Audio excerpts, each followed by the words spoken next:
Hello, Emilio. Yes, this is Bill. Yes, how are you today? I'm good. How are you doing? Wonderful. Is this a good time for you? Yeah, I was expecting your call. All right, wonderful. I just have like 7 quick questions, nothing too crazy. And I just want to say thank you very much for taking the time out of your busy schedule to talk with us today. It's my pleasure. Wonderful. We're looking forward to seeing you in Tower of Power this Thursday at the Parker Playhouse in Fort Lauderdale, Florida. And my first question for you is at one point in your life did you know that you wanted to make music a part of your life, both personally and professionally? I was 14 years old. My brother and I and a friend of ours got caught stealing some T-shirts that were really popular with the young boys of the day. And my dad, took us to the store, made us apologize to the store owner, and gave us a notebook, told us to fill it out with why we were never going to steal again and to think of something that was going to keep us out of trouble.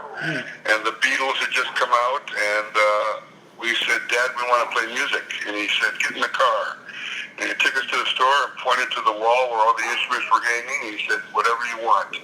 And I pointed to the sax, and my brother pointed to the drums. And we went home that day and started the band. We couldn't play a single note. I was squeaking on the tenor. My brother was banging on the snare drum. And my friend Jody was playing the intro to Pretty Woman by Roy Orbison. Oh.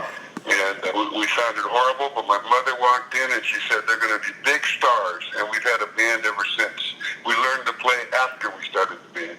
Unbelievable. So basically you're self-taught as a musician?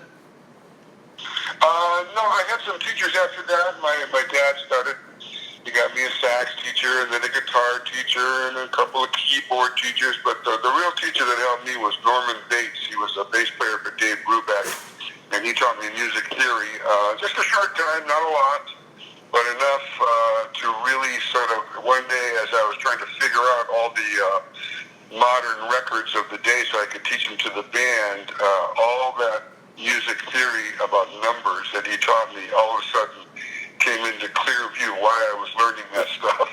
And to this day, that stuff still helps me communicate with the band. Now, you had mentioned the Beatles. Aside from the Beatles, growing up, who were some of the musical artists that you were listening to that may have had a hand in shaping your playing style? Oh, well, even before I played music, I always loved music. My parents were very much into records, and the hi-fi was the big thing in the 50s. And my parents, they listened to Nat King Cole and Dinah Washington and the Platters, Bill Doggett and Elvis Presley, and K-Star. And I was a really good mimic, My mom said that even at 6 years old, I could sit on the toilet and sing Only You by the Platters verbatim. Yeah, you had mentioned Kay. I mean, Wheel of Fortune. What a great song! I used to have that 45. Yeah, I remember staring at the album cover, and my mother was a really good-looking woman. I remember she reminded me of K-Star.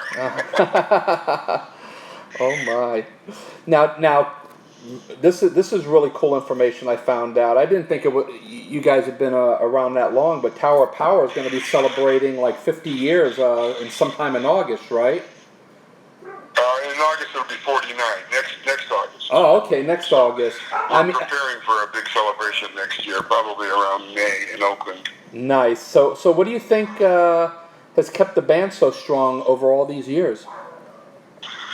Well, these days, the truth I know is that God did it and I just showed up. But, we do make our music exactly the way we want it to be. We learned that the hard way in the late 70s when the record companies were trying to get us to sound like other bands. And no matter how hard we tried, we couldn't sound like the other bands. We always sounded like Tower of Power. And so finally I said, let's just make the music the way we make it. And as soon as we did that, things started to get better in the mid-'80s. And in the 90s, we got re-signed to Epic Records. And we've been making music exactly the way we want to make it ever since. And that makes it really easy to go to work every day, and the fans seem to enjoy it when we do that. So we stick with that remedy.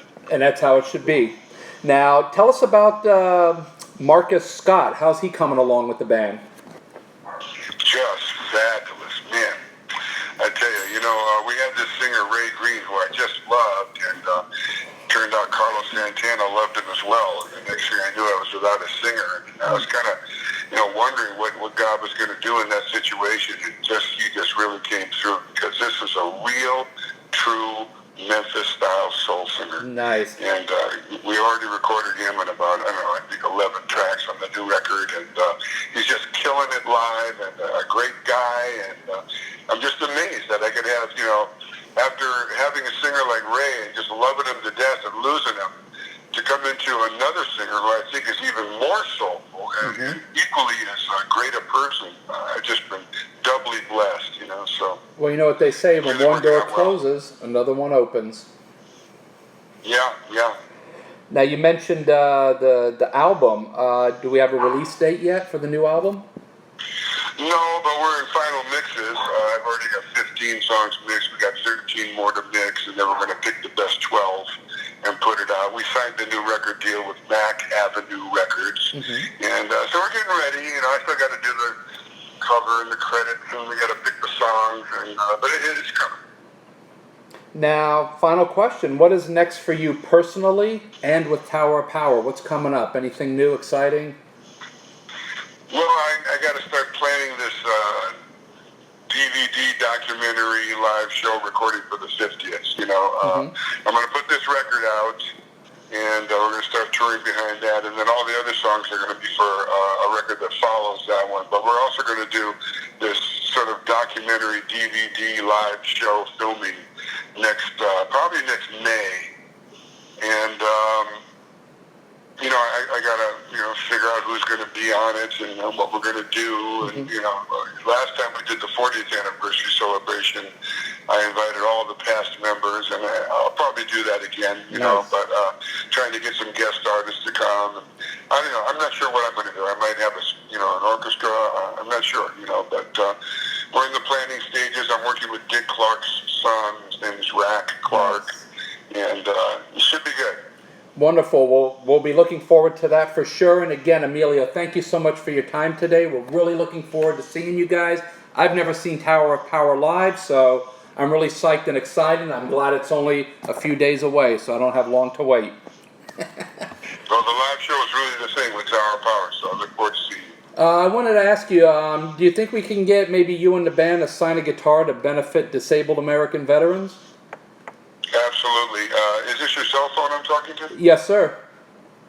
I'll text you my tour manager's name, number, and email, and then all you got to do is just contact him, tell him I interviewed Emilio, and etc. And he'll make sure that you get in contact with him, bring the guitar back, everybody will sign it. Wonderful, Emilio. Thank you so much. I look forward to seeing you guys. Safe travels on the road. All right, man. God bless. Bye-bye. All right, bye, buddy.